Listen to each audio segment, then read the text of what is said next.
Hello, ladies and gentlemen, and welcome back to Jabba's Palace. And today, guys, we are going to cover another Obi-Wan topic video. Last time I went into kind of Reva and my opinions on that character. This time I'm going to go into another idea I have for the Obi-Wan show, and I'd like to kind of just get some feedback, so I made this short video. But before we get into that, I'm going to flash a spoiler warning up on the screen for any of you guys who have not seen Kenobi. I know that I would much rather be warned instead of having this show ruined for me, so I'm going to flash it up on the screen for you guys. And I'm going to give a countdown, and I'm going to hope everybody moves on with their business. So I'm going to start with 3, 2, and 1. Okay, so I'm going to assume everybody's gone that does not want to be spoiled, and I'm going to start going into this. So pretty much in Obi-Wan Kenobi Part 2, the Grand Inquisitor gets stabbed. It is a scene that I felt like kind of shocked the complete Star Wars community, hit us a little bit off guard for what at least I was expecting. I was not expecting Reva to be that rebellious of a character, but obviously I am wrong. And it was a moment that kind of pulled me out of the show and kind of had me wondering, how could this happen? How could the Grand Inquisitor, this guy who is supposed to be so much superior compared to the other Inquisitors, how could he be eliminated so easily, or even stabbed so easily? Even if he's just wounded, how could it happen so easily?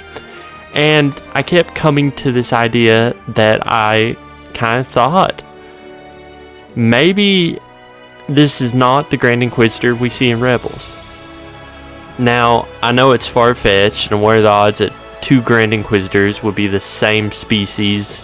But the more I thought about this theory, the more it seemed to make sense to me. The idea that the Grand Inquisitor could be the same species and be a different guy.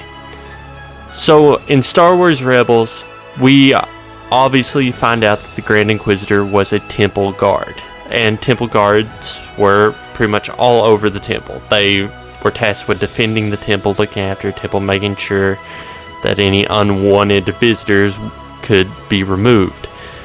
And there were multiple of these guys. Now, we don't know if every single one of them were the same species, but in the case of this theory, I'm going to assume that they were the same species.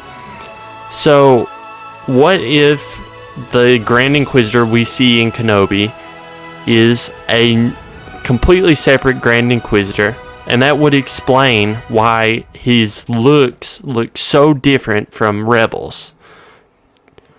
And I mean, it would make sense, because let's be honest, the head shape, the body shape, even the way he acts sometimes is different from Rebels. And it would make sense why the Grand Inquisitor actor wouldn't even bother looking at Rebels for inspiration. But maybe I'm digging into it too much, but it is a theory.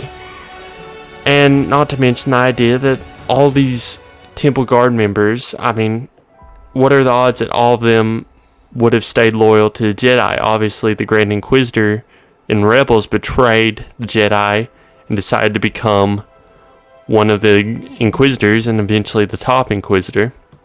So why is it so far-fetched to believe that maybe more than one did this process? Personally, I feel like this would be a interesting idea. It's something to throw out there, and I wouldn't mind seeing it. But anyway, guys, I think that's going to do it for this video. I just wanted to make a short video kind of giving you guys my theory. Honestly, I've been super busy today, not had much chance to make many videos, but I'm trying to make almost a daily Star Wars video for you guys. So please subscribe to the channel, guys. Like this video. The algorithm helps me a lot more if you guys show likes and appreciation for the videos. And I'll keep pumping them out. Thank you guys for all support. And remember, the Force will be with you. Always.